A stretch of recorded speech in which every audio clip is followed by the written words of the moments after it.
Yes? Good evening. I'm Coulter Wonka. I'm already into the 420, damn it. Legacy 420 has medicinal and recreational products down to a science, literally. With 2 biochemists on staff and a chief scientific advisor, every product is tested in the Legacy 420 laboratory. Legacy 420, Tyendinaga. Open 9 to 9 every day. Visit legacy420.com. Stop smoking this shit. So what are you doing? Nothing. Why not? Did you hear me out? Trying to get on this Lifestyle Radio website. Sounds like a cool website. Yeah, it's alright. Oh, wait, I might have it. You might have it. You're listening to Lifestyle Radio. The opinions expressed during this show are those of the individual participants and do not necessarily reflect the opinions of their associated organizations or Lifestyle Radio. You like music, you like weed, well, we gonna be good friends indeed. This is how much I like more than smoking trees. They'll make you dance the do-si-do and teach you how the chiba grows. Smoke a bowl on the 420 radio show. On Lifestyle Radio. I caught you. No, you didn't. Yes, I did. I heard it. Yep, I heard you.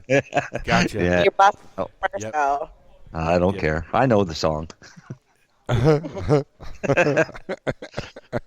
So this is the 420 radio show. We're live at Gunjanistas, 242 King Street East in Hamilton.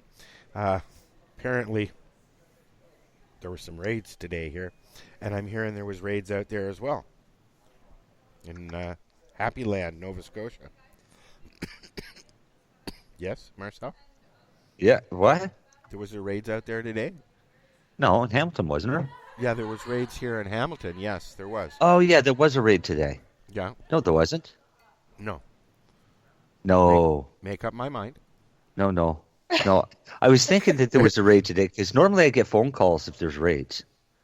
Well, my phone's been buzzing all day long because apparently one of the dispensaries in town here, Hayes, was raided, padlocked, and they've put on this. They're flexing their muscles and showing their new powers of taking things away. And they've put an alarm on the door and a sticker that said, basically, blah, blah, blah, blah, blah. This property has been taken over by the police and yada, yada, yada, yada. So I'm sure there'll be more in the newspapers about it. Little bits of information has come. That's about it. But what I do know is they invited the media to watch this display of long-armedness. And, it's kind of sad, Al, according to CDC, it's the 11th warrant that has been executed in Hamilton since legalization. The 11th warrant. Yeah. Wow. In Hamilton alone. There are now 38, from what I understand, 38 dispensaries here in Hamilton that are visible out in the open, I guess. Right? So, it'll be interesting to see what happens.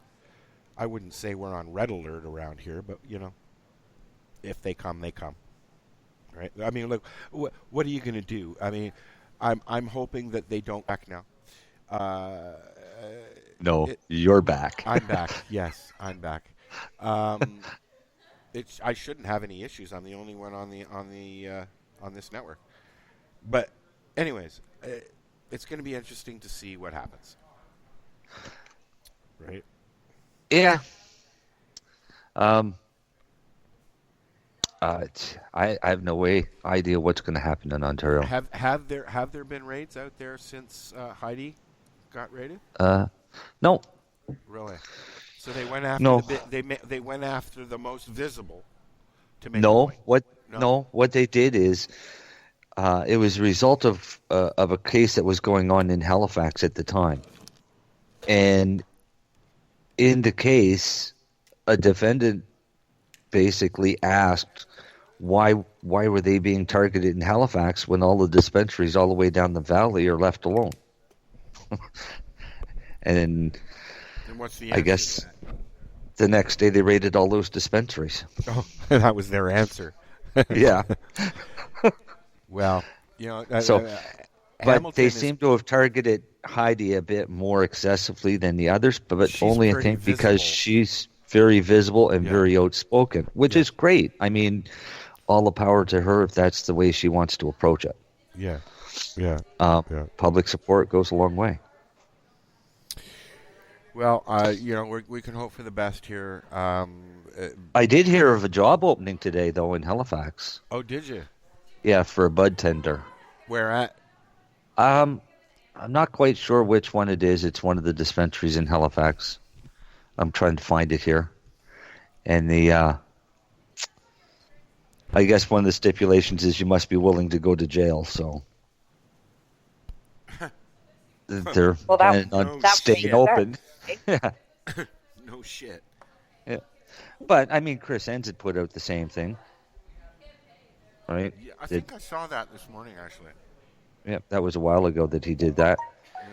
No, I mean, I think I saw that job post this morning. I saw something. Somebody posted something. So. Oh, hang on. It's in Kijiji. Thanks, Darcy. Darcy's listening, obviously. You can call in if you want, Darcy. Or not call in. We can call you if you want. He had company. Oh, okay. Our other guest is ready as well now. Darcy's not a guest. I was speaking about our other guest. I know. Okay. Jobs. Mel's not a guest either. She's a semi-regular. This is actually pretty nice with Kijiji. I haven't been to Kijiji in a long time, but they've got it set up under jobs. They actually have cannabis jobs. Cannabis sector jobs. Bud tenders. Yeah, that's you. There we go. I believe that there was a cannabis career or something. I think has might be wanting to come on the show. I'll look and see if that's who that is. I know it was a place that does specifically works with people who want to go into the industry. I'm just not sure if they're in the States or in Canada. Can't remember. I'll have to look. All right. Mel is not answering. Oh. And yes, I know I'm very low. I'm waiting for that text. I should look into what other cannabis sector jobs there are here. Well, yes, we should. We're going to be talking with Melanie, owner of Mel-O Momentz, as well as she works with High Canada as well. And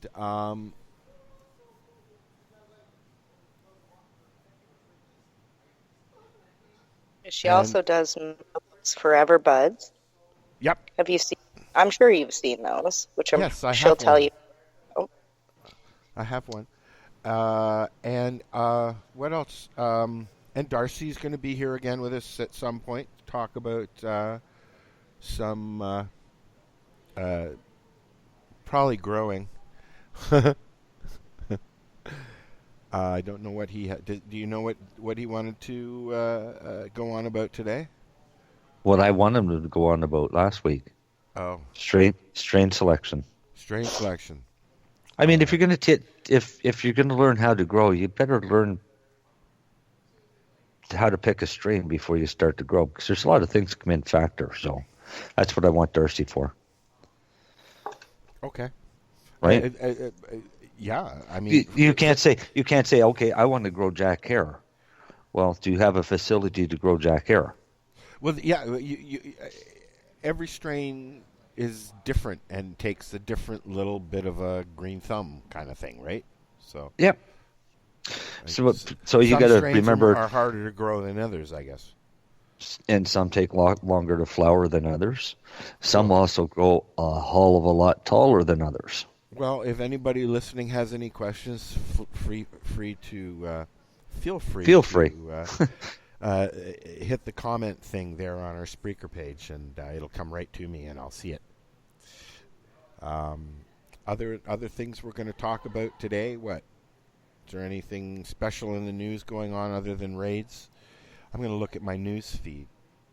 She's waiting. Okay, she's maybe waiting, but it's not ringing.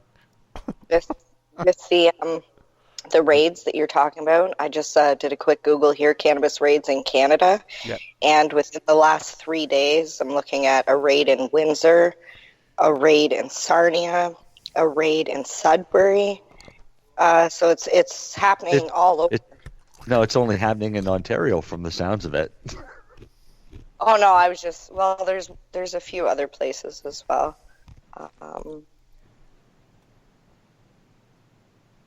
Yeah, I'm not even going to try and pronounce those. On other news, Ottawa has said yes. Sterling has said yes. And I don't think we've heard from Toronto, have we? Hello? I don't know. I haven't heard anything yet. What about Belleville? Are they on board? They haven't made a decision yet, but it doesn't look good. Really? Yeah.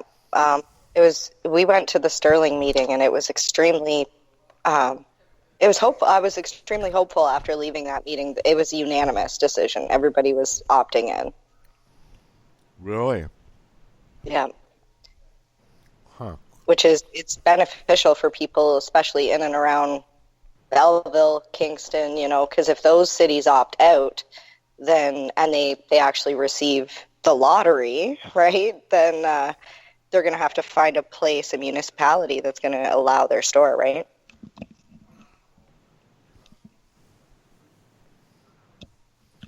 Well, it's yeah. Did we lose Al again? No, I'm here. I'm at a loss for words, and there's also... Did we lose everybody again? No, I'm right here. I guess so. Oh, no. We didn't lose you. No, I'm still here. I'm here. And Mary Jane's here. I think we lost Al again. No, I'm here. You can't hear me. Maybe his batteries died. No, I muted my mic. Hi, buddy. I muted my mic. I've been sitting there going, no, I'm here. No, I'm here. I know PJ's laughing right now, and CJ as well. And then the dog Did you call her guest? I'm trying, buddy. She's not answering. Oh. That's funny. She says her phone's not ringing. Wow. Maybe... because I called her earlier, and I'm just calling the same number. I know, right? That's crazy. Yeah. So maybe we'll listen to a song, and then we'll come back, and hopefully Mel will be with us, and maybe Darcy will be with us. How's that? We'll see what we can do. We'll see what we can do. We'll be right back. Hey, this is Cheech. And this is Chong. And you're listening to Lifestyle Radio. What is it? Lifestyle Radio. Say it one more time. 420 Radio? Ooh. Please hang up and try again.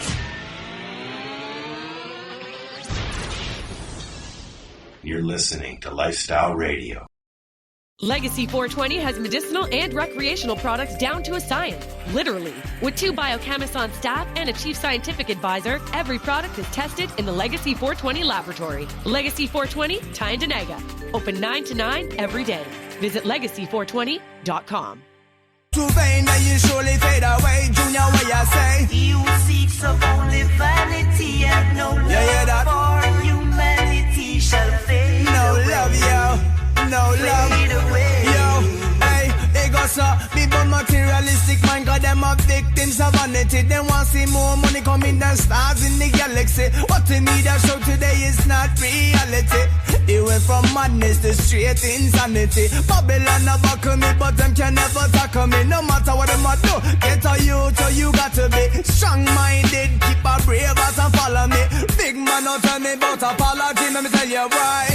The rich I get richer every day. Hey, hey.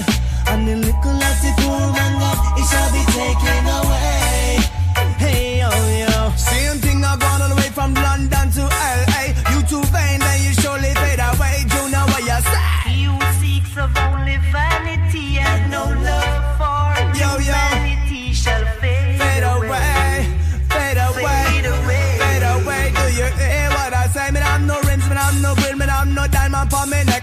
a man will keep on following the Almighty. My guide and protect. Use and contact with the beast. Well, you go die next. Me give thanks and praise every day to the highest. You want the finer things in life? No, you want the finest. More food in your belly than it can never digest. I remember that life is priceless. And so me sing, the rich are getting richer every day.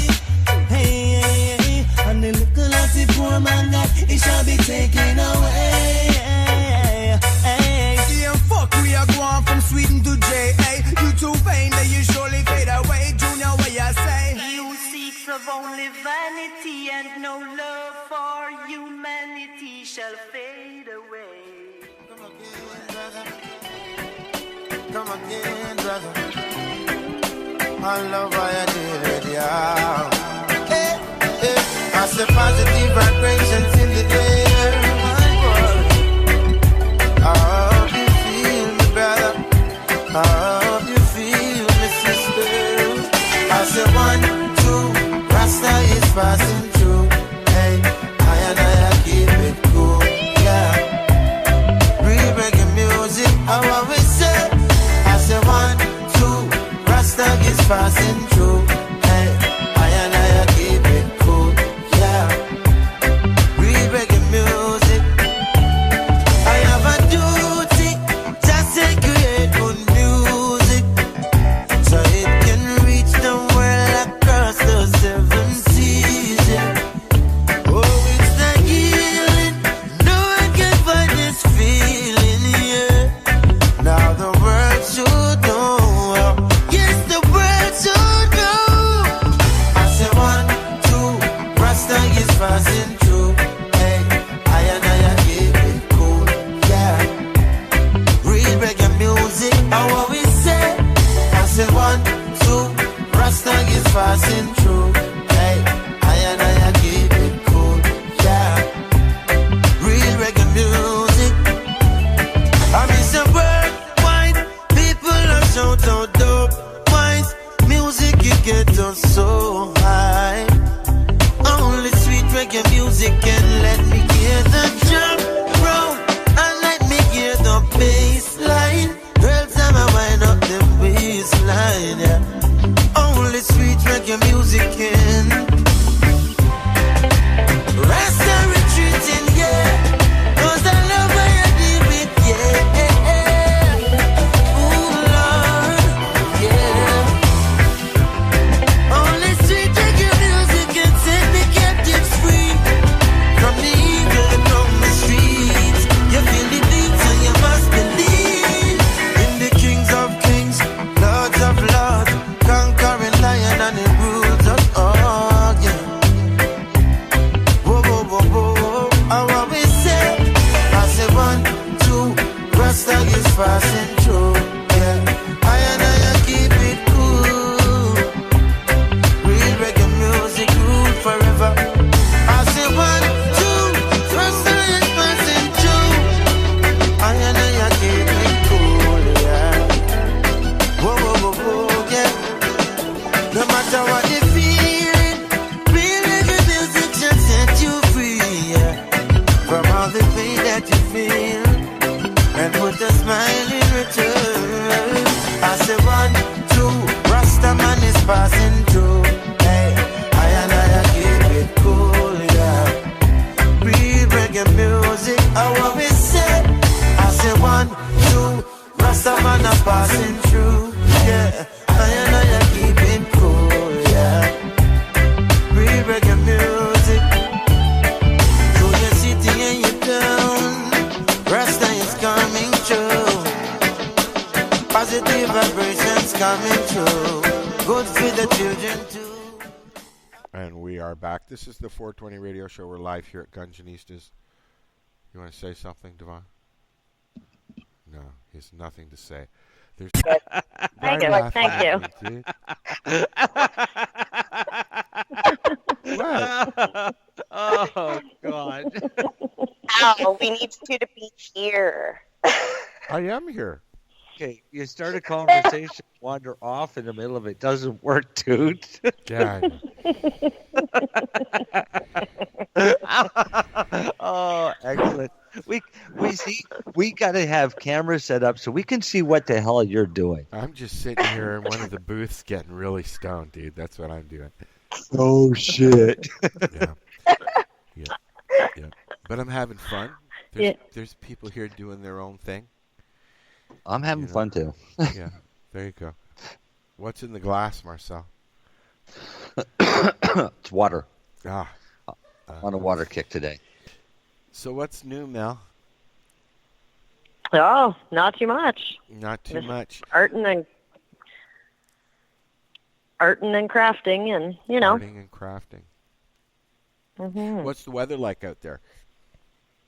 Freezing. Out there. You see, like Kingston's like a long ways away. It is. Yeah. How far? Well, not a long ways away. I guess I'm about just over 3 hours. Yeah, 3.5 hours from Hamilton. 3.5 hours from Hamilton, maybe. I know it's about 3 hours from Toronto, right? So add an hour. Yep. Really? Mm-hmm. Yeah, I suppose. It doesn't look that far, but I suppose with the traffic it would take you. You got to go through Toronto. Yeah. Go through Toronto. Yep. Always through Toronto. Yeah. Yeah, that could take hours depending on what time you're driving through it. So. See, they should have like an express lane that just says bypass Toronto, and I'd be in it. Takes you right down. Put it right along the edge of the lake. Oh wait, I think it's called the 407, isn't it? Put it out in the lake. There you go. You can build tunnels and just take a boat over. There we go. Jump Boat's on a not boat fast enough. and it's the States is only 20 minutes across Lake Ontario. Oh yeah. Yep. I often go over to Wolf Island to collect driftwood for my art, and the States is like literally right there in the one section. Years ago, we celebrated Canada Day in Brockville, and then went and celebrated July 4th in Alexandria Bay. It's right across the lake. Nice. Yep. Yeah. No idea where you're talking about. Yep. I've been to Thousand Island. I did It's up actually east of Kingston, so further away from you. Further away from me. Yeah. Yeah. Closer to me. So, Mary Jane. Yes, Al? You were adamant about having Mel on. Yeah. Yeah. Well, I mean, it's no secret that I might be a huge fan of Mel's. I always say my friend Mel. I got to say, the truth of the matter is, if you don't know who Mel is, and she's not a friend of yours now, she will be by the time the show's finished, because I think she's just that great of a person. Not just as a person, but her art is amazing. I'm going to let Mel talk a little bit about what she does, because I won't do it any justice. Well, thank you very much, Mary Jane. It's been a pleasure being your friend and working in the industry with you. I make cannabis jewelry. I make art and jewelry from real cannabis buds. So it's been kind of fun. I was diagnosed with lupus a couple of years ago, and I've used cannabis and art as a healing tool and to cope with, I guess, the mental issues that come along with a chronic illness and not being able to do your body not letting you do what you want. So I've used art as a tool, and I started in with the cannabis industry, and like I said, now I'm making cannabis jewelry, so it's kind of neat. I actually have one of your nugs. Nice. Yeah, and there's my alarm for the show. I had it on my hat, and I went into a restaurant, and when I went to pay my bill, the waitress was adamantly pleased that I had a nug on my hat. She thought it was really cool. I had to take it off, though, because I kept catching my finger on it every time I went to push my hat on, and it hurt. That has been the case. It's a nug in resin, right? Yeah, so what I do is I actually coat real cannabis nugs or buds in a 2-part epoxy resin. So it actually denatures the cannabis and renders it unconsumable. So it is a form of art and a form of expression. Oh, that's cool. And a form of waste. Yeah. Now. No, seriously, I could see somebody sitting there going, I wish I could smoke that. And absolutely. And, of course, we've had people say that. But you absolutely cannot smoke it. It has been completely saturated in an epoxy resin, almost to like a glass or hard plastic form. Excuse me, but that's where I've actually been working with my Indigenous connections through Tyendinaga. There's some dispensaries in Tyendinaga I'm sure you've heard of. No, never heard of them. Once or twice. So I've actually been doing kind of a recycling process, and I use floor buds. And I use floor weed and weed that normally wouldn't be consumed. Yes. So good idea. Yeah, so I like to use it. Pardon? There's no waste. I think it's a good idea. Yeah, so it's absolutely great. I've actually started to work with some ACMPR growers as well. So I can, because I'm now able to take your strains. If you're a grower, if you're proud of what you've done, I can now actually immortalize one of your buds, one of your nugs. You can make it into jewelry. You can make it into a desk ornament. Options, like there's tons of options actually with it, and I'm finding more daily as I'm creating with it. So it's a lot of fun. So it's actually been really neat with a lot of people that are trimming their plants. I'm like now telling them to save their mids and their little sections and stuff that they would normally dispose of can be reused into jewelry to help stop the stigma. That's a good idea. Yeah, it is. So much for a waste, eh? There, Big Mouth. I think it's great because I have one of Mel's rings, and I went to my grandma's house, and my grandma was like, "Oh my God, that's a beautiful stone. What is that?" And I should send Marcel something. I absolutely should. Yeah. Yeah, Let me so I'd love see to, what Marcel. this stuff. Let me see what this stuff looks like. Do you have a website? Yeah. So I'm currently in the process of working on a website due to lupus and the fact that I am a one-woman show, doing this on my own. I do kind of have some struggles, so I am in the process of doing it. But in the meantime, you can check it out at Mel-O Momentz. So it would be Melo Momentz. And also Mellows for... You have lots of pictures on your Instagram too, right? I do, yes. And Mel-O Forever Buds, actually, with a Z as well. You can follow the link through Mel-O Momentz on Facebook and Instagram and find some of my work there too. Cool. Mm-hmm. And it's actually other neat. Things that you've done as well, which is kind of cool. Yeah, I collect driftwood and repurpose driftwood. I'm making a series of mushroom lights right now. So I'm actually drilling through the pieces and hand-making silicone mushroom tops and putting the lights on. Yeah, so they're pretty neat. Actually, it was about a year ago. It was just before I started in the industry, before I started with High Canada magazine. I actually organized a glow-in-the-dark blacklight reactive 3D art show here in Kingston. Oh, neat. Yeah, so it was pretty cool, and I realized that a lot of my... those felt things that they had in the 70s? Is that the kind of thing? Kind of, but what we did was we actually acquired a warehouse, and I worked with an artist, a realism artist, Douglas Van Asselstein here out of Kingston, who actually is responsible for a lot of the murals in Kensington Market and Niagara Falls. Nice. So I worked with him. Yeah, he's a wonderful mural and realist artist. So he actually painted the inside of a greenhouse. Yeah, and it was in like an avatar theme. And then we filled the warehouse with black lights. I do abstract art. I was doing my resin pieces because I also make and pour my own resin keychains and pendants, and incorporate a glow-in-the-dark blacklight reactive color with that. And that's when I realized that a lot of my customers were, in fact, cannabis users. Oh. Funny how that works. Yeah, and then... Right, yeah, and then it kind of just branched out. I was featured as a woman in weed last November in the High Canada magazine, and then I just kind of ran with it. Neato. Very.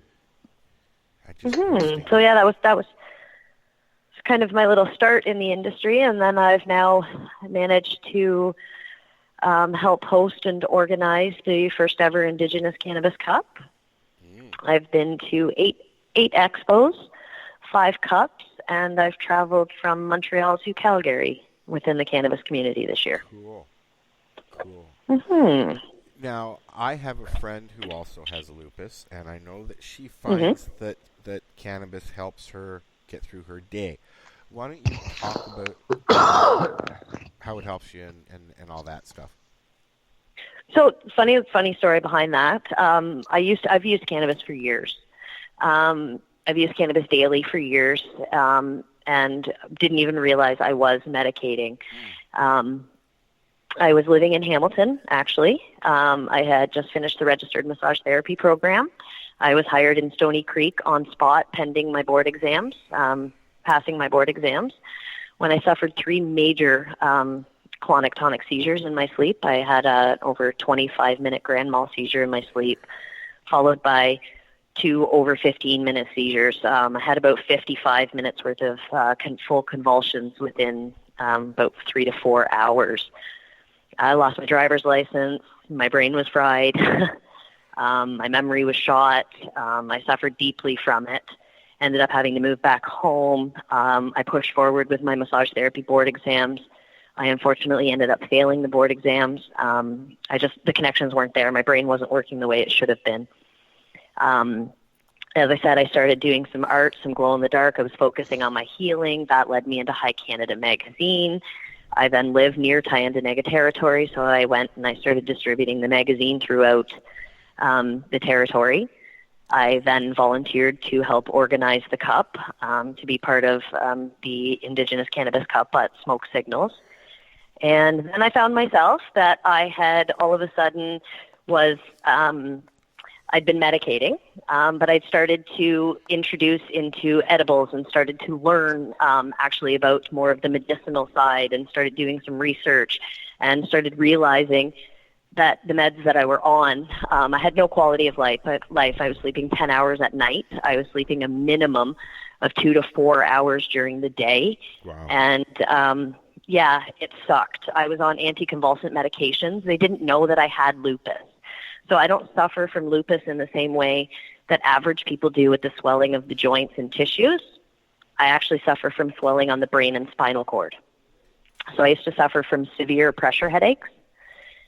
And then I had major seizures due to the swelling on my brain and spinal cord. Yeah. That's when I learned about edibles. And I learned about CBD, and I learned about ingesting cannabis.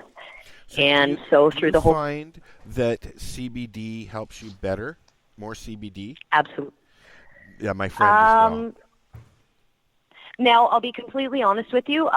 Because I consume THC, I have never been on a strict CBD regimen or diet.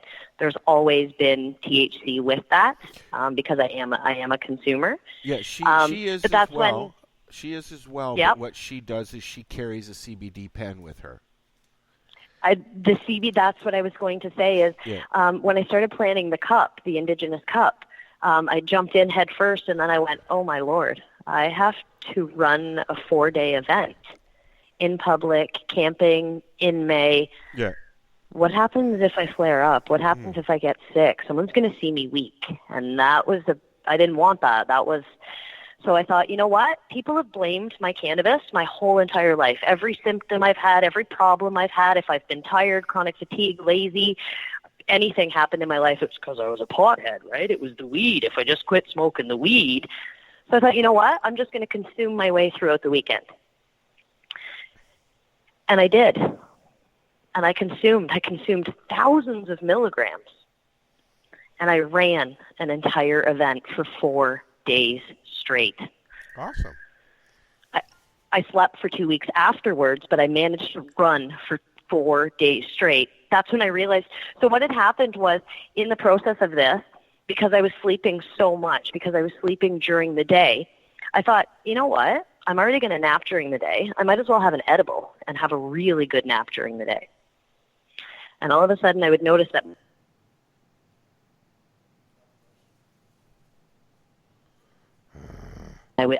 my fatigue would hit. And then I just started consuming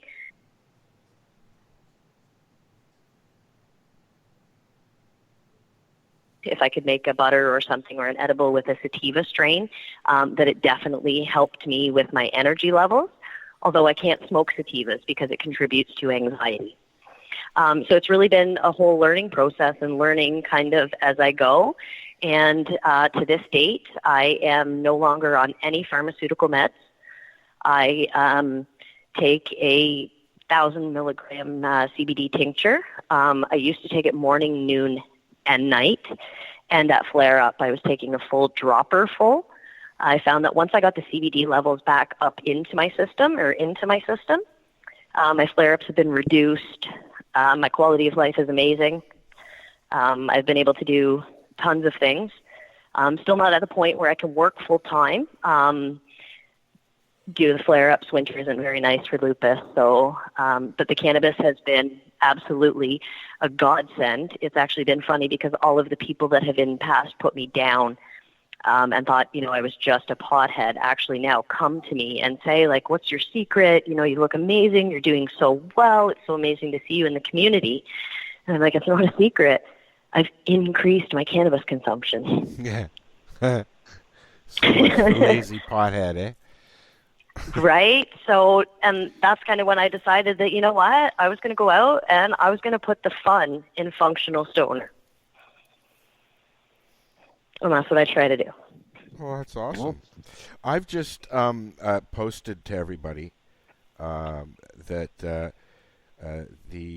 AGCO has posted the expression of interest lottery selection results. Mm-hmm. I'm just looking to see if any of my friends are there. Can you explain what that is, Marcel? Or how about Mel do it, since you're here in Ontario? You'd know. So I'm sure I don't know much of it, or everything about it, but due to the shortage with the cannabis in Ontario, they have offered 25 licenses to open retail stores. And I do believe today is this when they're actually showing who has won, or is this? No. I have the list. Mel, I just sent you the list, so if you want to check your messenger inbox, Mel, it actually shows each person's company name, wait lists, area. Yeah. So these are the results. No, these are selected and wait list. So there's a few that have been selected, it looks like, and then there's a number that are on the wait list. So these are the ones that have basically applied into the lottery. Yeah, the ones that get selected for. So there's for selected East region. There's 1, 2, 3, 5 different individuals / companies that have been selected. Looks like there's 5, 10, 15, 20 on the wait list. Because now, even though that they've... So let's take Brandon Long, for example. He's number 2 on the list. Now he's got to pay a fee for the application and be approved. If he isn't approved or he doesn't want to pay the fee, he bumps off the list. Somebody from the wait list moves up. And that's how they'll do that, because there's still a whole lot of process for them to do now. I don't see one name on here that I know. 6 for Greater Toronto, and 2 for the Northern region. And then 5 for Toronto. Wow. 2, 3, 4, 5, 6, 7 for West. And that's it. 2 for the North. Now, they will be required to submit a $50,000 standby letter of credit, submit a retail operator license application, and make a non-refundable $6,000 fee payment by 5 p.m. on Friday, January 18th. Yeah. Next week. So they've the $50,000 surety, they just got to prove they've got $50,000 in the bank or access to it right away. The $6,000, the application fee. Some other province had a $7,500 application fee that I was just reading about. I think it was Manitoba. And those application fees are always non-refundable. Well, let the games begin. So whether or not they approve your application or not, whether it's anybody's fault or not, doesn't matter. You don't get that money back. Poof, gone. Yep. Wow. Now I'm curious to see who these names are. The other thing is that they haven't come out yet and mentioned is the regulations that are going to be required, such as security, tracking, and everything else. So yay, I won the lottery, but I'm not going to see a return for about 5 years because of how much I got to pay up front. Yeah. That's not much of a win for a lottery, is it? Especially when you're still dealing with a supply that isn't existent. Yeah, exactly. But I did have a very interesting conversation with a client of mine that is actually applying for a microprocessing license. And I didn't realize that with the microprocessing licenses, you will actually be able to open a retail store, not through the OCS. Yeah, at the location. Yes. So that just tells us that as soon as we can figure this out, they are selling craft cannabis. There are going to be private retail stores. Yep. So it's just, again, it's unfortunate. It's definitely not perfect. But under the micro licenses, you have to apply for individual licenses. So you apply so even to have a store, to get the store, you've got to have the license for sales. So so basically the difference between a microprocessing license and an LP license is the LP license comes with all 4 licenses together. Right. So you're going to get the packaging, the manufacturing, the growing, and the sales licensing with that. With a microprocessing license, you can only apply for each of those as they come available or as you meet the needs. Right. Well, that makes sense. Yeah. Right? And it does. Yeah, and your choices for your sales are sales for medical or sales for recreational, and whether provincial or federal. Correct. Now, you will only be able to sell your product. So if you open a microprocessing facility, you'll be able to open a store on site, and you will only be able to sell your product. But I think that's a big bonus, personally. My product's the only product I would be selling. we were talking about this the other night. So much for the Main Street stores, eh? All those tweed stores were open, and now they're they're not allowed to use them. They can have one store at each processing plant, basically, right? Correct. Yeah. Now, I did hear, and I'm wondering if maybe someone can answer for me, I did hear that through the licensing, like through these 25 applications that they're awarding here through the lottery, that application could be suitable for up to 20 or 75 retail stores? Well, somebody is now basically trying to reach out to all of those people, because he's going to set them up with franchising their stores. Okay, so that could be an option. Right, yeah. And that's what he wants to do, is he basically wants to help them set up to franchise all of their locations. So you'll have 25 people running individual companies running the entire legal cannabis market of Ontario. Until December of this year, they're saying. What happens then? Another lottery? Then another lottery. Really? Well, unless these guys have saturated the market by that point. I believe the government is trying to set something up so that it will be more open and more fair. I believe they are doing another round of the lottery. And how much did it cost to enter the lottery? It was $75 to enter the lottery, wasn't it? I believe. Yeah. That's all? I believe it was just, it was the $75, but then there was a bunch of paperwork necessary as well. Yeah. And I heard that unless you were, completely up to date with filling out paperwork and legislation and yada, yada, yada, that a lot of the cost came from having people fill out paperwork for you and jump through hoops and such. Yeah. Wow.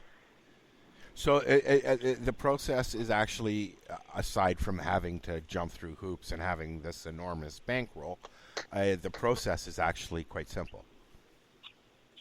Yes? Yeah. Yeah. Well, yeah, it was.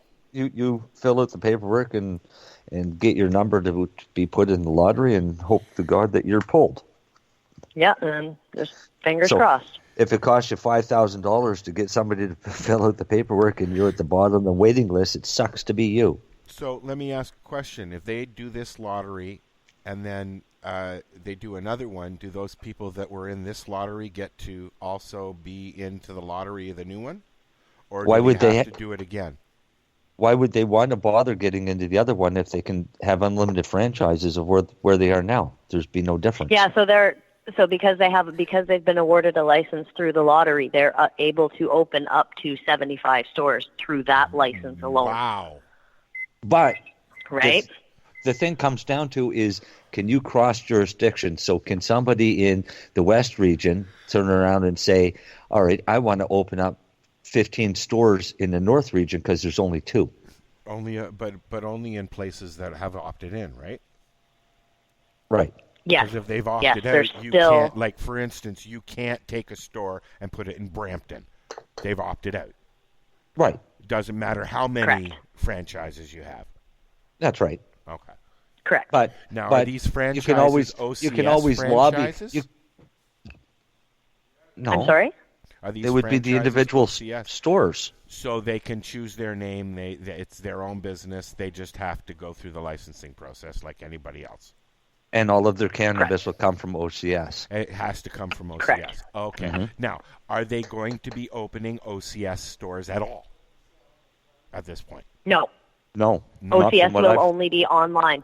Now, what was going to happen as far as medical goes, because now Shoppers has jumped in the ring? Well, but we don't know if Shoppers is only going to be medical or if they're going to be... Nobody knows what Shoppers going to be selling yet.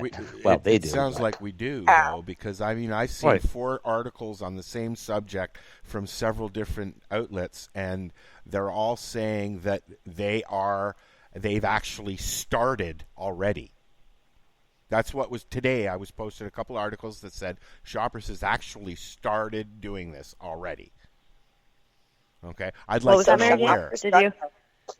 So Shoppers Drug Mart actually received the license to sell cannabis to medical patients only, and it's only online. If you go into a Shoppers Drug Mart to try and actually pick up cannabis, you can't do that. Okay. So it's still the same. It's still the same option that medical patients had before. We still don't have a store. All you're doing is you're paying another middleman. But you will be able to purchase through the stores in future, will you not? Once this lottery in the shops and they get through the fairness. No, honey, that's just free. No, not medical. Medical, we still will not have any pharmacies to go to. We have to go online. Yet. Yes, I should say that. Yeah, that's what I'm saying. But in future, they will, once they figure out this lottery and making sure everyone's fair and... This is what they're claiming they're trying to do, right? No, the medical has no We can bearing hope. on the lottery. The medical is separate. It's federal. So I wonder what their So what is Shoppers their has reasoning? it right across the country. What do you mean? What the reasoning is? What's their reasoning for not opening a retail location? Why do the medical patients? I haven't heard Because that the they're federal regulations say that medical cannabis is supplied through the mail. That's how the federal regulations read for medical cannabis, and that's why all of the LPs still have mail order medical cannabis if they have stock and haven't sold it to all of the other recreational. I personally markets. feel that's very unfortunate and very, very sad. I really hope that's something that can change in the very near future. You also have other choices, and one of them is our sponsor at Legacy 420, because, I mean, on the Green Mile, you've got how many different dispensaries that you can go and choose from, you know? I believe we're up to almost 60 at this point. Wow. Yeah. Yeah. So, and that's Those just are within just the the mile, major right? areas. That's just from one end of the... That's within Tyendinaga. No, Yeah. that's within Tyendinaga. So Tyendinaga territory is 120 square miles. Yes. In total. Okay. And so within the 120 square miles, I believe they're up to, it's funny because I hear 58 and then I hear 62, and but I do believe that there's actually also some online spots through the territory, as well as some delivery services through the territory. So I do believe there's... I don't think Legacy does online. No, I'm not sure if they do online sales at this time, but I think there are some.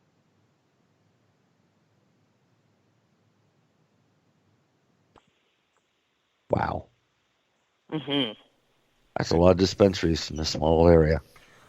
That's just for Ontario, correct? Oh, no. Sorry. Online or do delivery services. It's not an actual storefront, but now it's included, I believe, in that number. Wow. Are we allowed to legally order out of the province online? No. No. You are not. You're not We're allowed to travel. You what? Well, no. Okay, so when I went over to Nova Scotia, if I went into the liquor store and purchased some cannabis, I would not have legally been able to take it with me. Why not? Oh, I guess, yeah, I would have been able to. Yes, you would. We just had a big Supreme Court case in regards to that. I purchased legal cannabis in Calgary at the Sweet Tree Dispensary when I went for an Indigenous convention, and I brought it home and told the airline that I purchased it. It was legal cannabis that I purchased in Calgary. They said it was absolutely no problems. It was under 30 grams. It was packaged. They didn't even look at it. Yeah, they don't care. I mean, you're allowed to fly Canada-wide within the country with your cannabis, like medical or not. You just have to store it within their regulated storing, right? Right. If you're recreational, medical doesn't matter. I was confused. I was thinking seeds, not flour. But I just saw seeds a are no post that different. somebody has now made the first seeds available. One of the LPs. Wonderful. OCS had seeds for sale, and they're sold out at $15 a seed. Yep. Darcy. Yes. We got to get in the seed business, dude. I know it. Tweed's the one that's selling the seeds right now, and you pay $45 to $60 for 4 seeds. They're only legally allowed to sell you 4 seeds at a time. And through Native Seed Co. Hi, ladies. Paul's going to be a little bit late with Lori, so I'm in the middle of doing a show, but you're more than welcome to sit down. Devon's going to get you some doobies, and you can relax until they get here. They're a little behind, I guess. They'll be along.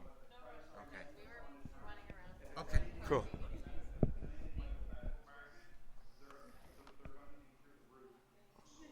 Thanks, man. I'm curious to see how they'll be able to deal with clones and That's easy, actually. I understand that's easy, but I just mean with without getting any contamination or bugs or. Oh, that's a given. They're already contaminated. They're coming that way. Yeah. Everything's already contaminated. You don't have to add bugs; they're coming with them, man. Yeah, you're already getting them hitchhikers. But not the bugs you want either, eh?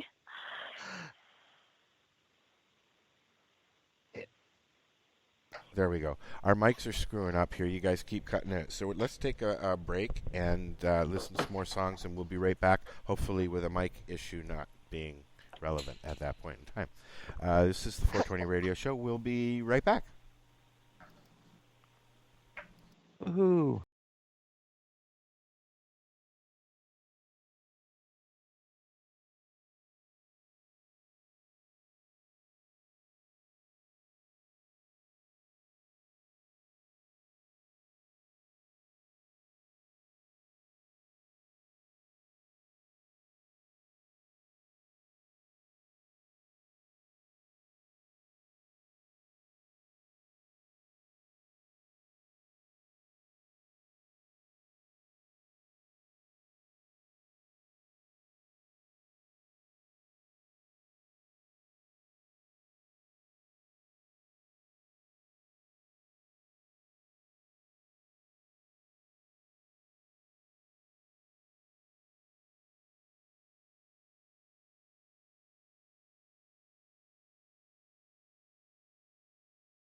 Wind's blowing.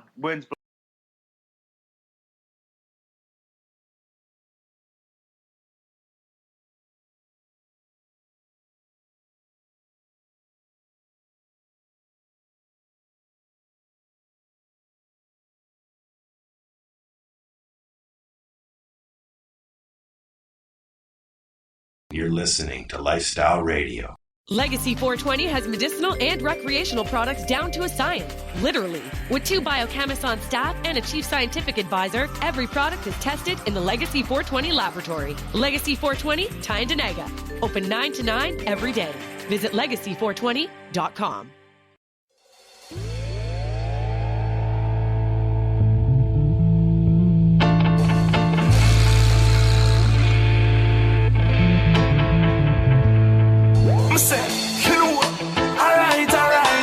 Alright. Dash with the bush only high grade, so. Alright. Now the thing street. Last night I had a dream that I'm sitting on a 100-pound weed stack, floating on it like a real boss. No matter touch it when you come cross.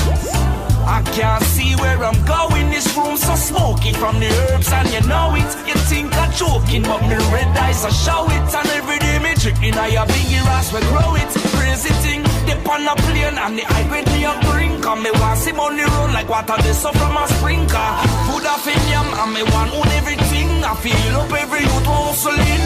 Yeah, no. Alright. Dash with the bush only high grade, so. Alright.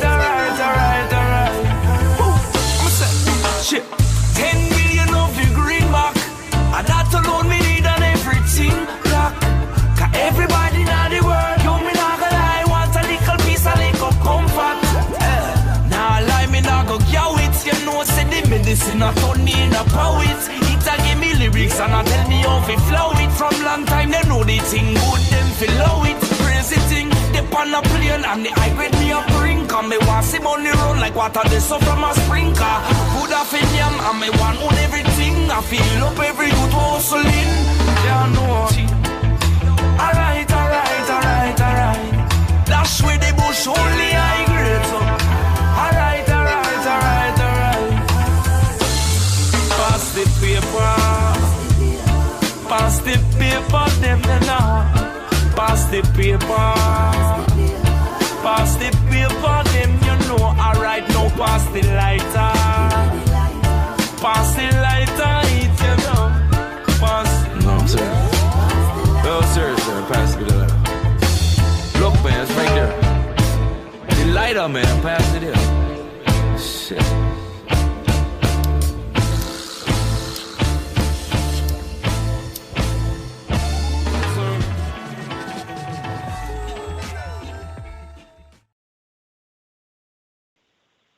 that, and we're back. This is the 420 Radio Show. We are here with Mel, and we are here with Darcy, and I'm a very high Al. Is it turned on? Yeah, it's on. I'm looking. It was on. No, I don't know what was going on. I jumped on a different net. I'm just answering Paula now. Okay. Devon, your mom will be here in about 5-7 minutes. She said come and open the door. So we are chatting with Darcy and Mel. Mel has a pretty extensive knowledge of what's going on in Canada. I'm interested to know your thoughts from a patient's point of view. What's going on as far as medical goes? Because, my feelings on the subject is, at this point, the only thing that's helping the medical community are the green markets that are popping up, because patients are able to just walk in and get what they want. They know the products that they want to get, and they go home and they use them. And dispensaries that are open still that are supplying those things. What are your thoughts on it? I mean, you've got access to Tanganyika, so I mean, when you come into Toronto or Hamilton, you're in the same boat as the rest of us. Yeah. So from the medical point of view, unfortunately, it's not good. There's not an option for us to see, sample, even look at product. Again, we have to purchase it completely online. The prices are outrageous for most people needing medicinal cannabis. A lot of them, their work, do you know what I mean? They're not financially sound. So paying extra for medicinal cannabis isn't really helping. The options to purchase products that are like what's available for the legal market isn't really benefiting the people that I see come through Tanganyika when I'm there. I had a conversation with a lady the other day who is purchasing her flower through Tanganyika and making her own butters and tinctures at home, and she has reduced two brain tumors, and has put her ovarian cancer into remission. Wow. Yeah, I hear stories like that over the years, and it's baffling, Yeah, so it's, you hear all kinds of things, and then the unfortunate story that I'm hearing now is because recreational was legalized, I find now that doctors aren't as eager to write prescriptions within the medical community. I'm not speaking of doctors that are pro-cannabis and these amazing doctors that are stepping up and helping people now, but just your regular family physicians. I find so many people are like, well, it's illegal. Just go and buy it. Yeah. Try it. Yeah. And for me, the hard part with that is that we should be doing more research. We should be finding out what products are working best for people. I think if people could be more open about the products that they are purchasing, we could learn so much more as a whole. I find it very interesting that, the government wants to run it like the liquor stores and the beer stores, be very strict about how it's used and when it can be used and yada, yada. But yet, when they're not offering any storefronts other than the private ones that are coming about, are there going to be regulations on, are these people going to have knowledge when you go into a store to buy your meds or your cannabis, however you want to talk about it? So, and that's the unfortunate part too, and anyone with a criminal record in the cannabis industry. So we have these activists, we have these people out there that have been out proving the point and curing people and helping people, and unfortunately they got charged because of it. Those are the people with education. Those are the people that are passionate about the industry.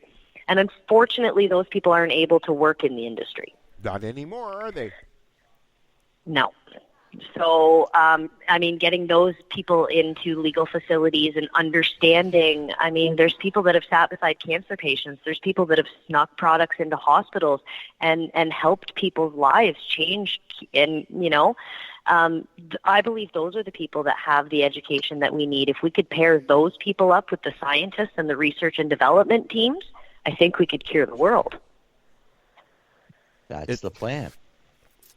Yeah, I wish they'd allow us to, quote unquote, police ourselves. We've been doing it for 20 years.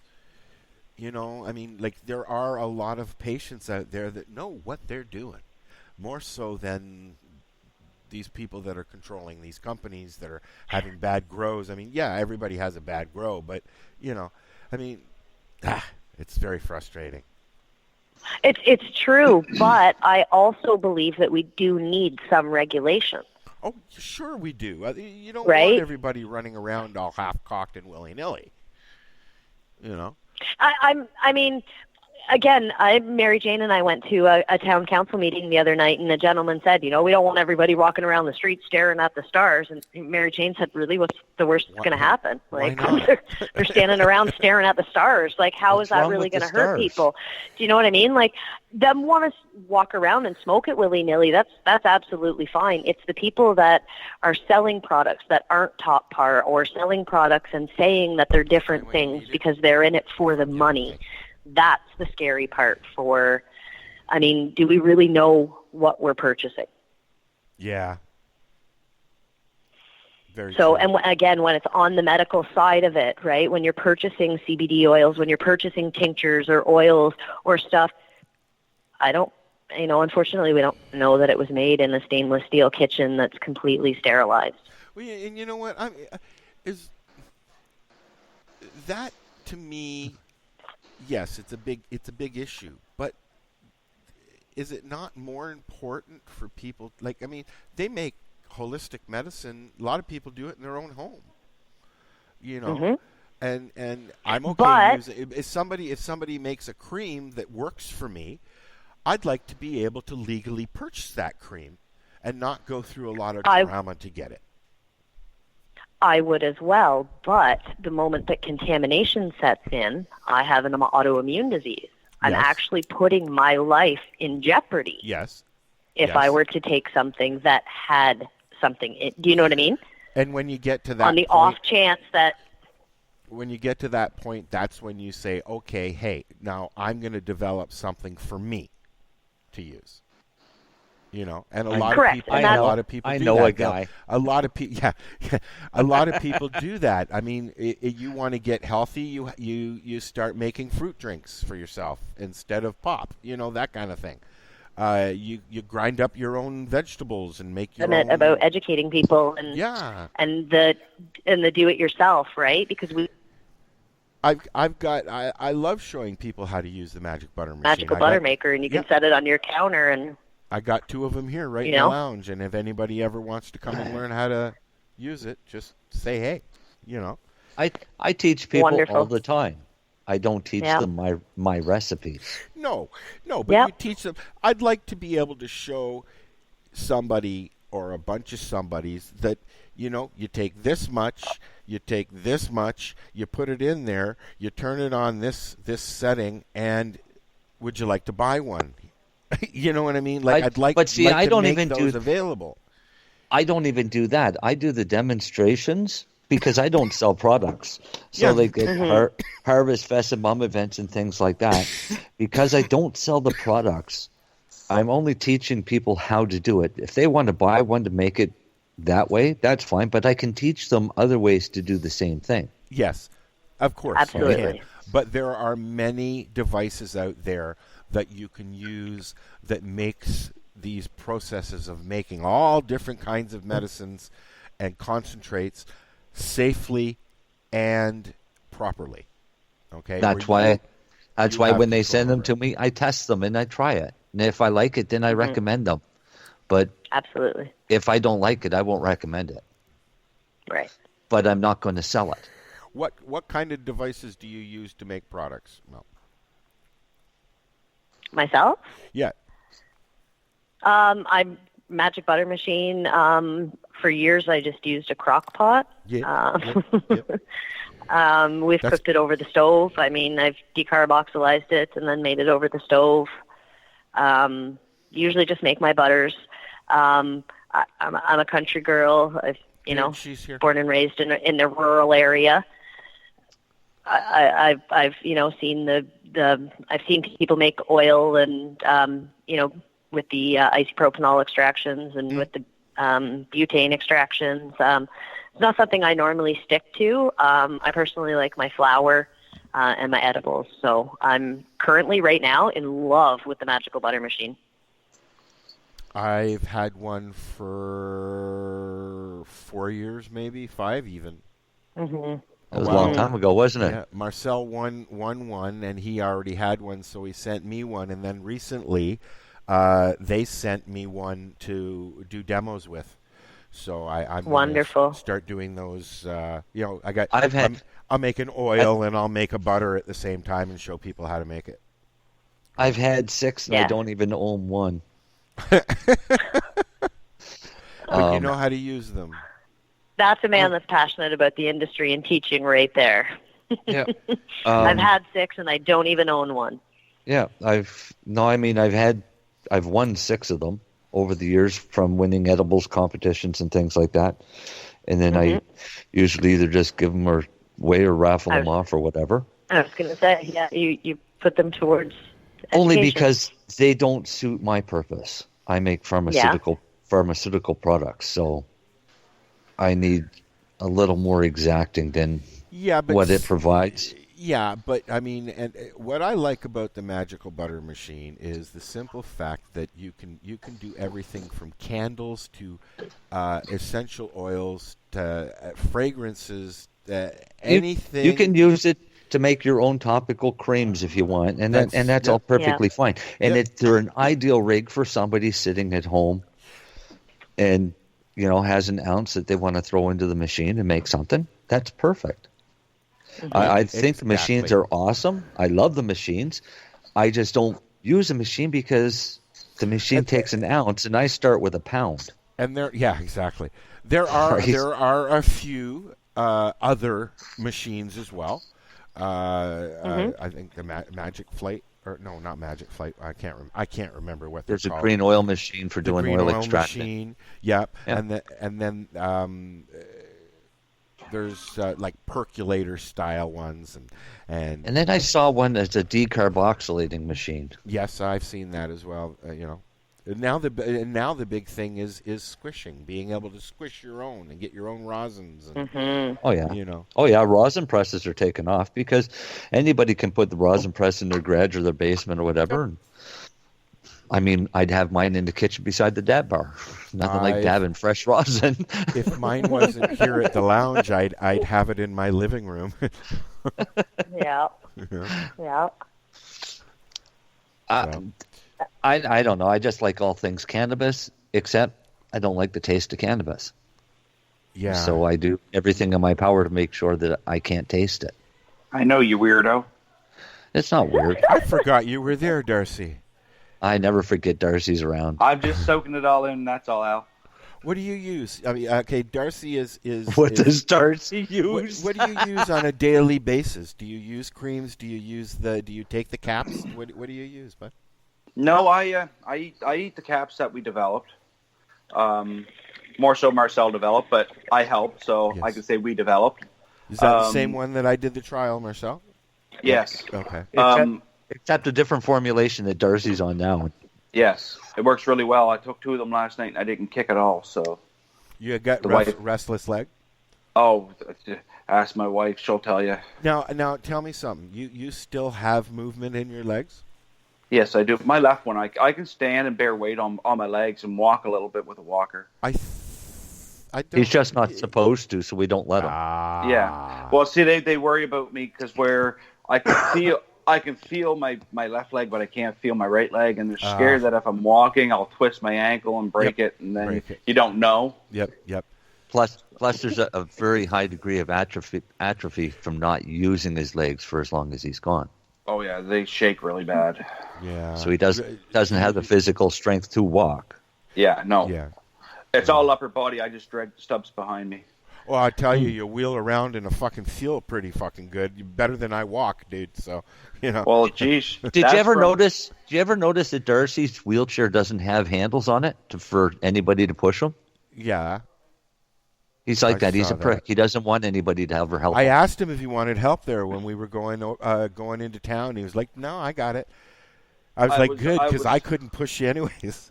It makes you look really bad when this guy's like struggling along and you're walking beside him chatting and you're not even helping him. I know, you ignorant prick. Yeah, you prick. Make me look bad. Here, you might as well carry this cooler. That's because I there's a fellow out home that got hurt at the same age that I did, but he got hurt back in the 60s and 70s. And the one thing he told me, he's in his 60s now, and the one thing he always told me when I got hurt, because I look for advice from him because he's been in the chair so long, so I want to know some things to expect. So one of the things he told me to do was never give up pushing. Always push, always push. Never ever give up pushing. He said, because once you do, you'll start having rotor cuff problems like he is now, and now he's in an electric chair. Mind you, he is 60 years old, but I bet you got good upper body strength. I mean, you move around pretty quick. Seeing you getting in the car, you're just like in the car. Yeah, well, that's from 16 years of pushing across choppings and stuff. Yeah, sneaking around with my tomato plants. Yeah, sneaking around with your Mexican tomato plants. Yeah, that's what my grandmother thought they were for years and years and years until she realized that tomato plants don't smell like that. And where's the tomatoes? I remember I had a best friend call me one time years ago, and she's not a consumer, but her husband was, and she called me and she was absolutely livid. I was like, "What's going on?" And she said, "He's growing pot in the basement." And I said, "Okay, well, I mean, it's not that big of a deal, unless what kind? He's got a couple plants in the basement." No, she was mad because when she asked him what they were, he told her. He could have fucking told me they were tomato plants. I wouldn't have known any different, she said. Then she should have been happy that he at least didn't lie to her.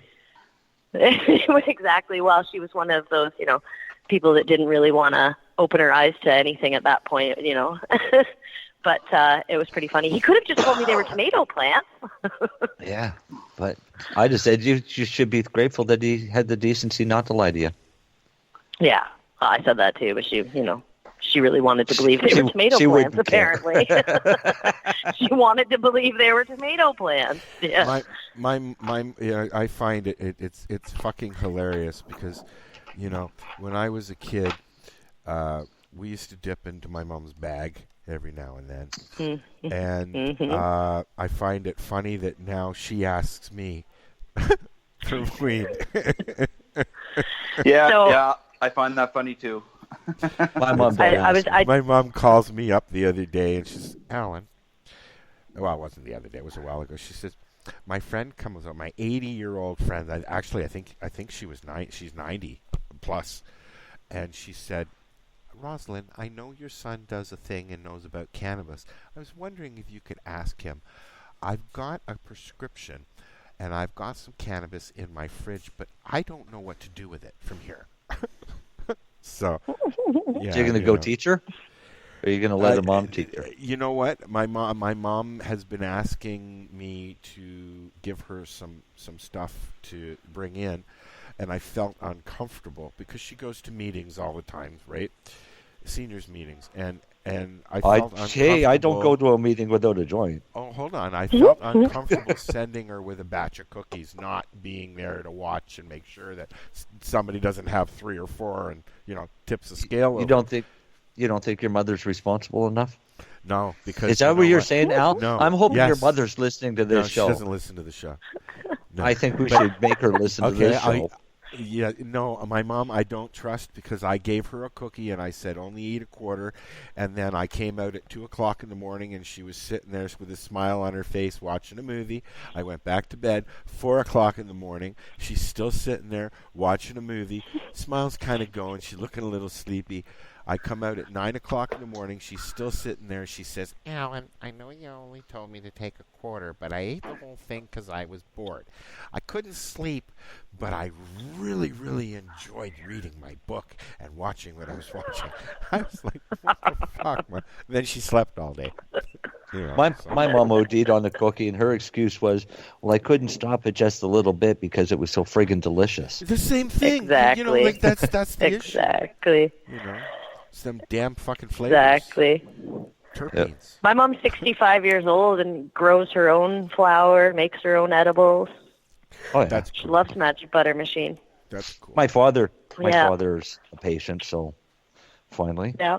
Which is great. Nice. Excellent. Cool, yeah. cool.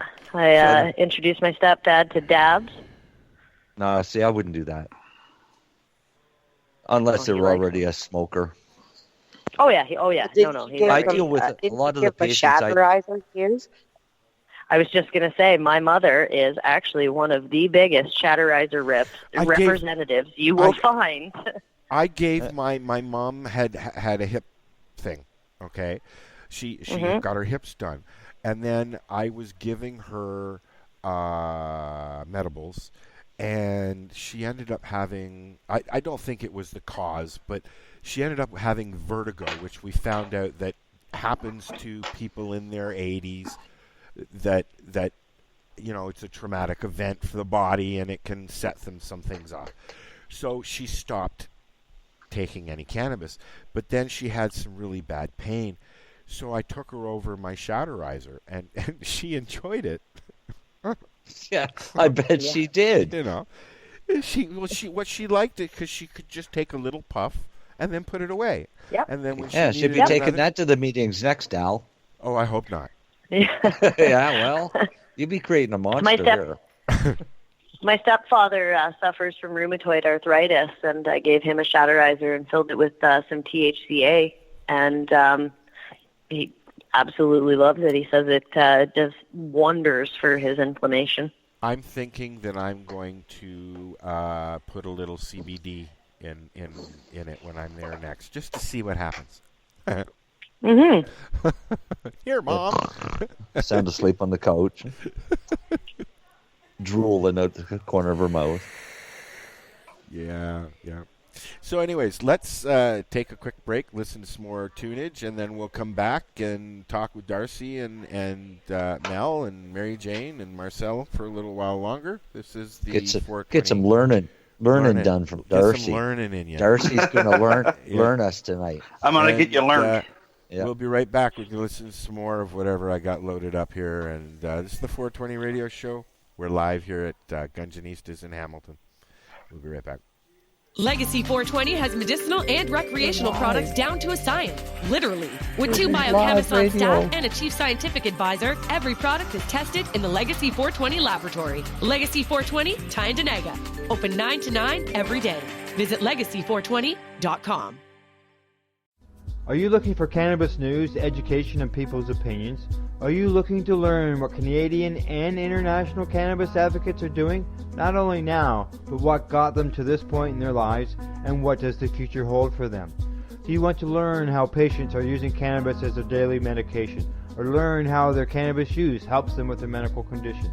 If you answered yes to any of these questions, then I'm going to suggest to you to tune in to Lifestyle Radio. Catch their live weekly shows and have your questions and concerns answered and find the experience you're looking for. Monday, catch your weekly news broadcast with the Reef Reporters. Then on Wednesday, get several hours worth of cannabis public education. We get things started with Cannabis and Coffee with Tamarawana. Then tune in and catch Pottawa with Russell Barth, who calls himself the world's angriest pothead. Finish up your evening with the award-winning Pace Radio Show with Al Graham and joint host Kim at lifestyleradio.net or at our sister site 420radio.ca.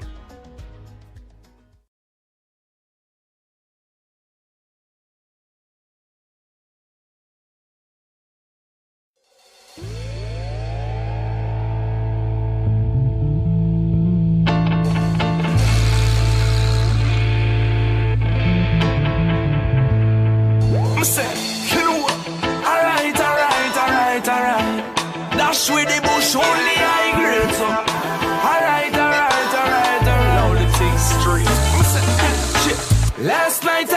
dream that I'm sitting on 100-pound weed stack, floating on it like a real boss. No matter touch it when you come cross. I can't see where I'm going. This room so smoky from the herbs and you know it. You think I'm joking, but me red eyes I show it. And every day me drinking I a biggie ass we grow it. Crazy thing, dip on a plane and the high grade me a bring. Cause me want see money run like water they so from a sprinkler. Food off in yam and me want own everything. I feel up every youth hustling. Yeah, no. Alright. Dash with the bush only high grade so. Alright. I'ma say, shit, 10 million of the greenback. And that alone me need on everything black. Cause everybody in the world, you me not gonna lie, want a little piece, a little comfort. Nah lie, me not go yow it. You know, say the medicine a turn me in a poet. It a give me lyrics and a tell me how to flow it. From long time they know the thing good, them flow it. Crazy thing, they on a plane and the high grade me a bring. Cause me want see money run like water they so from a sprinkler. Food off in yam and me want own everything. I feel up every youth hustling. Yeah, no. Alright. Dash with the bush only high grade so. Alright.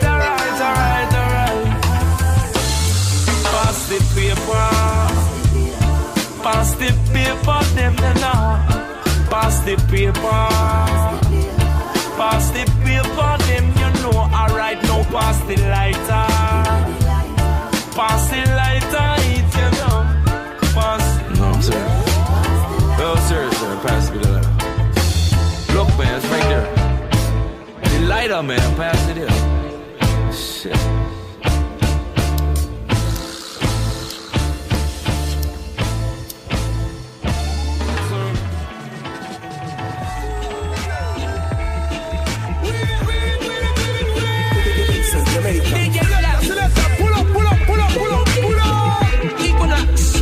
The mixtape.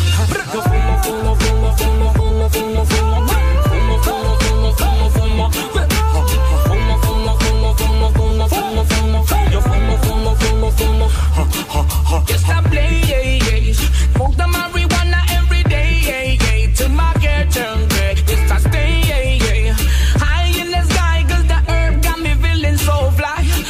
Just a play, smoke the marijuana every day, till my girl turn gray. Just a stay, high in the kite. Yes, the herb got me feeling so fly. Yes, I play the weed, all the good that I will need when I wake up in the morning and I'm feeling sadly. Ya no venga a pedirte tú no pa' poner nada. Permiso, dice officer, négame fumar, pero nada. Me pregunta, hijo, ¿por qué tú fumas? Yo digo que me gusta mucho marihuana. Desde los 14, 15, fumando West Indies. Yes, I love you, Mary Jane. Quítate el sombrero que llegó el verdurero. Todo el mundo se prende si me ven desde lejos. Mira, esto no es cosa de frontear. Sabes que mi música es tu soundtrack de fumar. Desde el 98 enrolabas troncho. El fruto de la tierra sonaba de fondo. Con la cápsula en el carro bien lentito en primera. Casi ni se veía la carretera. Qué clase de arrebato. Soy ese que le canta el pasto desde hace rato. Par de bongazos para lanzarme en este tema. Por cortesía de DJ Blas y Vela. And then like that, and now we're back, and hi, we're back, and pardon the voices and stuff. There are people around, but this is the 420 radio show, and we are live here at Gunjanistas. And there goes Gunjanista. Gunjanista's gone. She just walked by. Hi, Gunjanista. She's back and forth. Nope, she's running away from the mic now. There she goes. She always does. On. Yeah, I know. she's afraid you're going to make her say something. She did really well when we were on our show. Yep. She does really well on social media by posting. Yes, she does. So why doesn't she say that? I don't know. Anyways, you guys wanted to talk about strain selection. Right, Darcy's going to teach us how to grow. Well, you guys have fun. I'm going to teach us again? You're going to teach us every week. Nice. And you're going to teach us how to select strains because people can grow now. Well, first off, I want to put a shout out to my team out in Vancouver who are at the Lift Conference. So if you're in Vancouver, go check us out. We have a booth there. It's Truro Herbal Company and our new packaging company, because I can announce that we have a packaging company now, and it's called Nitro Tin. It's nitrogen filled cans to store with your cannabis in it, so it'll last a lot longer and stay fresher and taste better. When you open the tin, it smells like the day it came out. Yep, it does. The day it went in. They're actually really cool. I was skeptical at first. I'll be the first to say it. I was in Toronto, and I got to open a can that was 2.5 years old, and I'm telling you, it was just like the day it was put in there. I was skeptical when I was first handed the can, and I handed it to somebody with arthritis to see if they could open it, and they did. Yep. It's a awesome company. You can check us out at nitrotin.com. That's nitrotin.com. So yeah, I just wanted to chuck that in there because we're out there. So like I said, if you want to know any more about us and you're in Vancouver, stop by the Lift Conference tomorrow or Sunday, and we have a booth set up. And go say hi to Darcy. Nope, I ain't there. I won't be there. I'll be at the Toronto Lift Conference. So.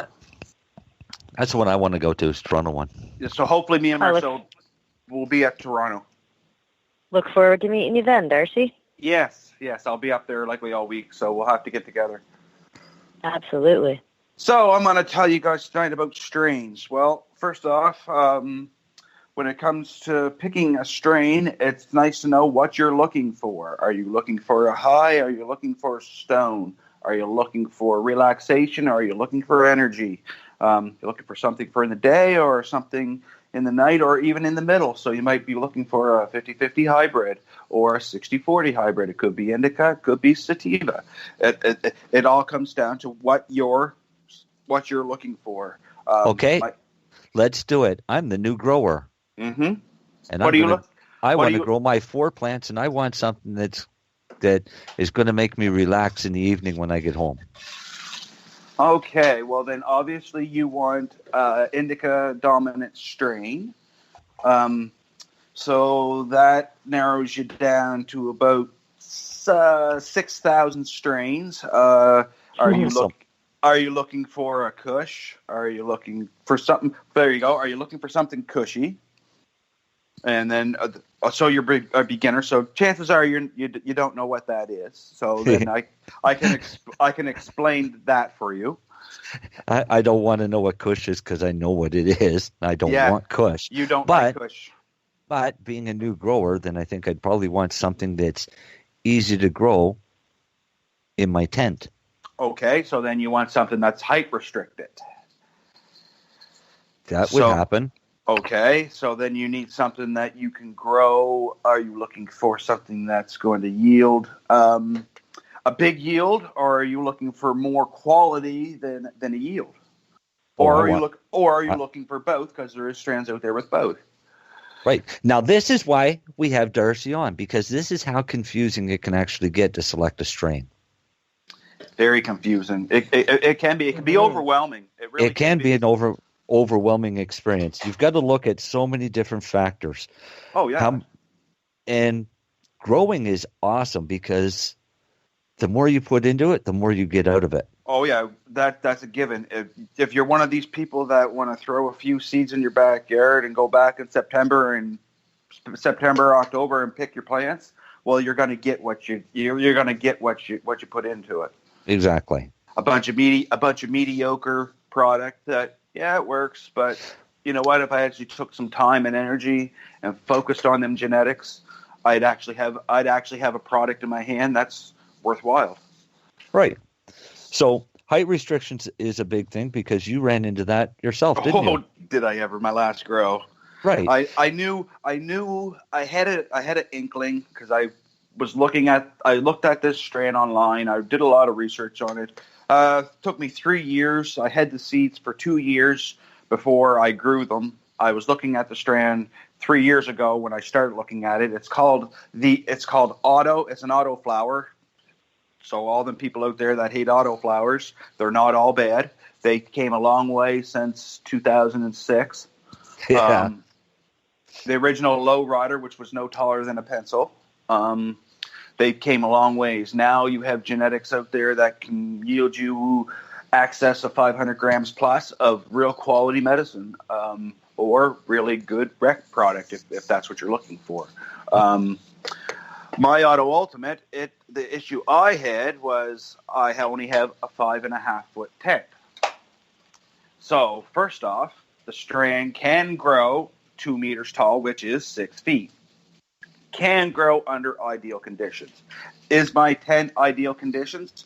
I want to say it'd be about 70%. I don't have a scrubber, or I don't have an outtake fan. I just leave my door open at all times. So that's how my tent breathes.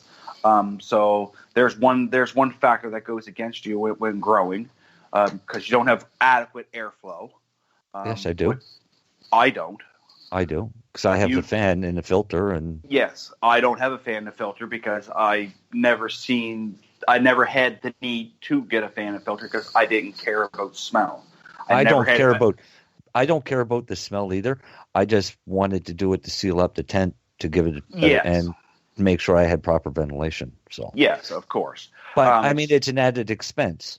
Yes, it is. And right now, it was an expense that I couldn't afford, so I didn't get one. I went out and bought a hash machine instead. So yeah, it's priority. It's a matter of priorities. Yeah, hash machine was more important. I love smoking hash. So yeah. So the Auto Ultimate, it's a cross of Mazar, which is a northern Afghani strain, up in the mountainous regions, and it's crossed with the Ultimate, which are 2 unknown indica strains bred by Dutch Passion Seeds. All them genetics were bred by Dutch Passion Seed. If you don't know who they are, they're one of the true OGs that are on the market right now because they've been around since like 1996 or 95. They were one of the I call the original 10. If anyone knows cannabis culture and looked in Mark Emery's seed catalog, he only had 10 seed companies in there, and those were the original 10. There may have been a few more that were kicking around at that time. They weren't in there, so I didn't really know much about them. So that's why I like using Dutch Passion, because you get what you pay for, and you always get your seeds in original packaging.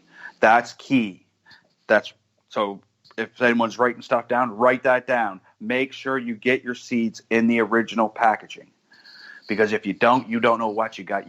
They could say you could pay $250 for 5 Gorilla Glue seeds and end up with shit. It's happened. It happened. Yeah, especially if you buy Gorilla Glue seeds, because Gorilla Glue number 4 is a clone-only strain. Yep. So if you get suckered in like someone that I know and paid $57 for 3 seeds, you get what you paid for. We'll see what case. We'll see what Canuck seed has. So, but anyways, so the Auto Mazar in my tent, it grew to almost 7 feet tall. I had to lollipop that about 2.5 feet on that top over, and that was before it even started to flower. And auto flowers are meant to run on 20 hours of light, 4 hours of darkness. You can grow them 18 and 6. You won't get the full potential out of them as per se out of a 20 and 4 cycle.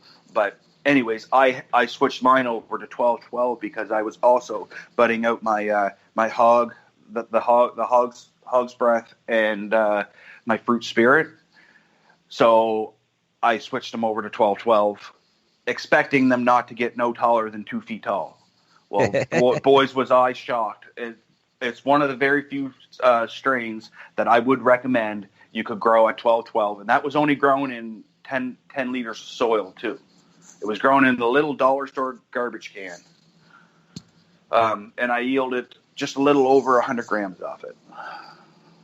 And it's curing really nice right now. It smells like you opened up a can of Folgers coffee mixed with a really creamy smell. It's the weirdest smell. I can't just stick my nose on it yet because it's, as I'm curing it, the terpenes are changing. And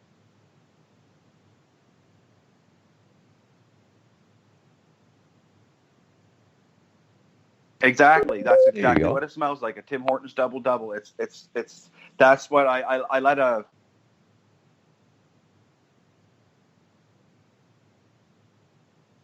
Waiting for his mail, haha. This is why mail order doesn't work. But anyways, like that's for another whole show. I gave him a little bit of this Ultimate. I didn't tell him it was autoflower. I just told him this strand's called the Ultimate. So he took it home. He tried a little bit in his pipe, and he's old school, so he knows good pot. He smoked a little bit of it, and he suffers from diabetic neuropathy. He said he was able to sleep for 11 and a half hours. That's the first time he did that, he said, in 10 years. Wow. So that's pure medicine. So if you're looking for medicine, you do your research, Marcel. That's what it comes down to. Yeah. Do your research. Read. Anyone can write a description. Anyone can write a description and say, "Oh, this plant gets this tall, it yields this much, and it smells like this, and it's 42% THC. It's the strongest weed on earth." And it's non-existent. Read your reviews. Read the reviews on the seed companies, on the strains. Don't read what the seed company says. No, when I get a strain I like, I look it up. I go to Leafly. I go to wherever I go, and I always read up on the strains. I think it's awesome, and then I like to sit there and go, hey, well, that might work, and then I try it, and if it's, I should write my own reviews, I guess. No, but before you even try it, you read the strain. Read what it says about the strain. And then I see if it does that. Read the comments. I do that. Yep, I read both. But when you're going to select strains for growing, you don't use Leafly. Well, not necessarily Leafly. What I do so is what do you use? I put the name of the strain into Google, and then I read several of the different reviews. I don't just use one place. Right. Okay. But the seed breeders are going to have the information for growing. But they're going to be biased. No, what they are is this is what they've done through their own testing under ultimate conditions. So if it says that 29% THC on this strain, that's if you can probably achieve that if you can match identically everything that they did. Or if you're a grower like someone we know, Marcel, right, who can exceed that. Exceed it. Right? And there are growers that can exceed what those recommendations are. But you've got to remember back how they do the testing. They'll give it to the lab, and the lab will take 3 or 4 samples and give an average, or the lab will do one test and give you the highest that it can find. Soma Seeds is a really good. Soma Scared Seeds. Look him up. He's an old school guy. I like a lot of his genetics because he makes his genetics dummy proof.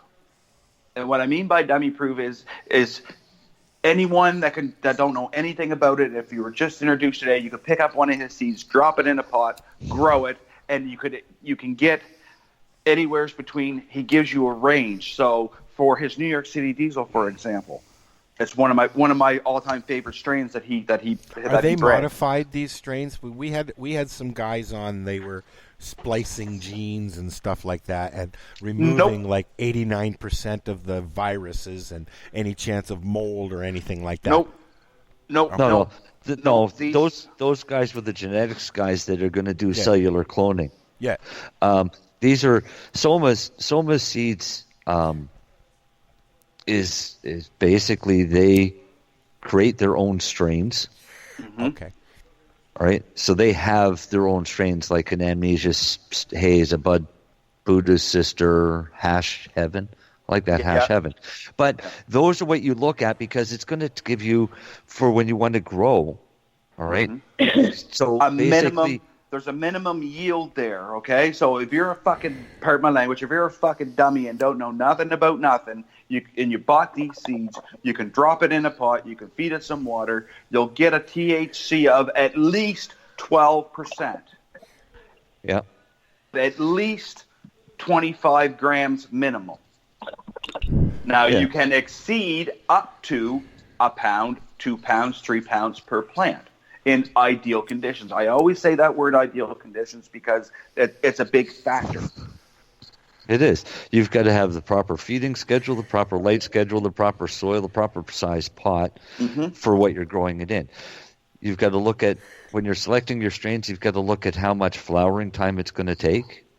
Now, see, myself, I stick to my grow method. I've had a grow method I've stuck to now, indoor grow method, for the last 5 years. I've tweaked it a little bit. Marcel gave me some pointers. A couple other people gave me some pointers. I tried them. Some of them work. Some of them don't. I use what I use. Well, I was told the other day, I had a meeting with a fella, and he told me, he said, try this. He said, skip the transplant from the solo cup or the Rockwell tube to the 1 gallon pot.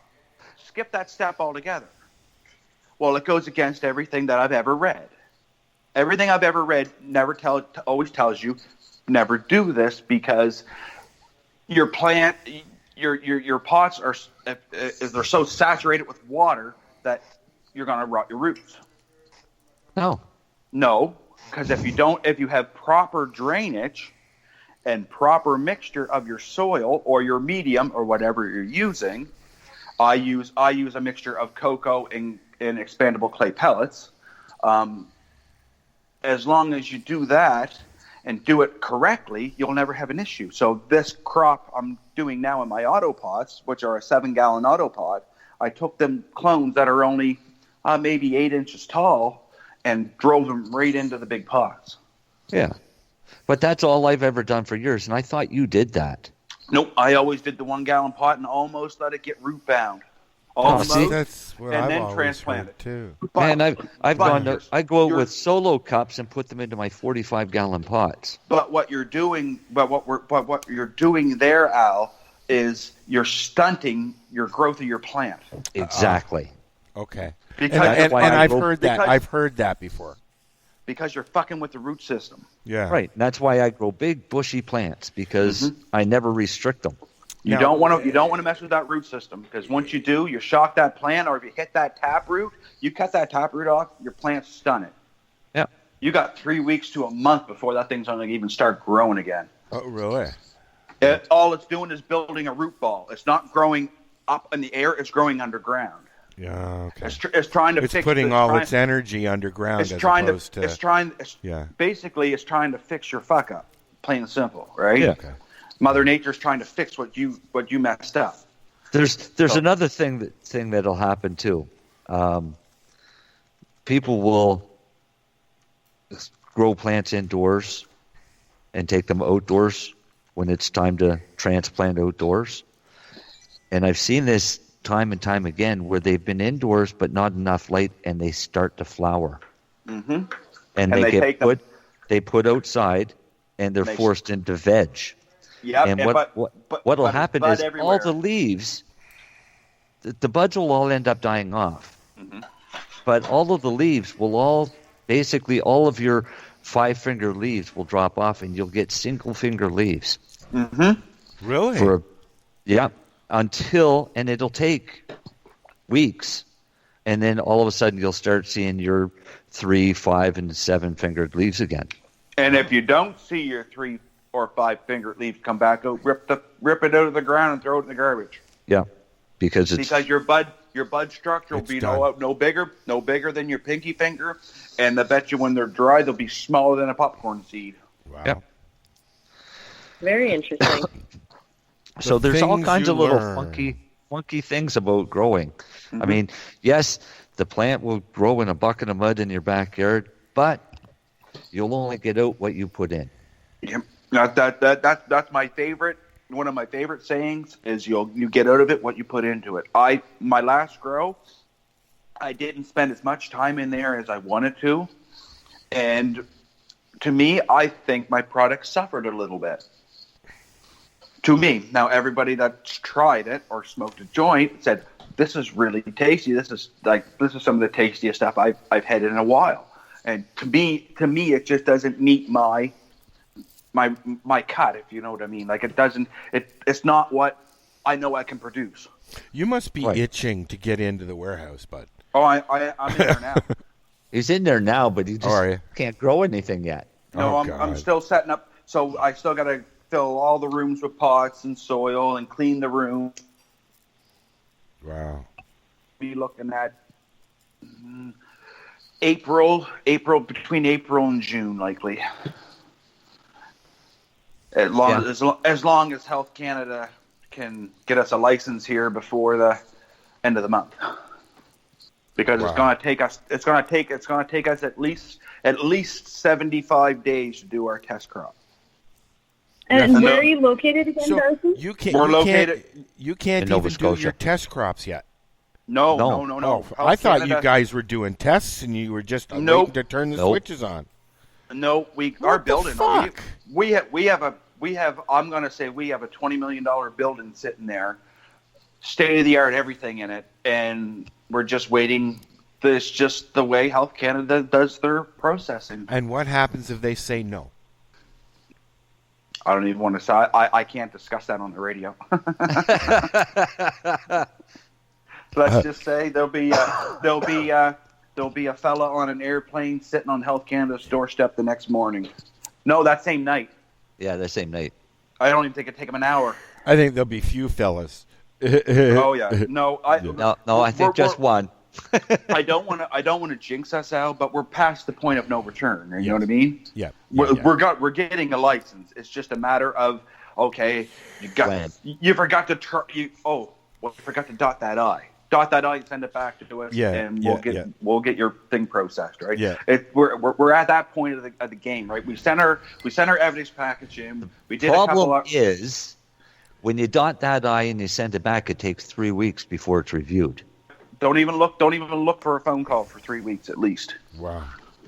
Unless you hired somebody, hints, to go talk to the government or do something like that and say, well, you're wasting these guys time. They burned through $5 million and they still ain't got a license, and they've been in it 5 years. But the guy down the street, he was in it 6 months and he got a license. Like, what the heck? Yeah, it doesn't seem right to me.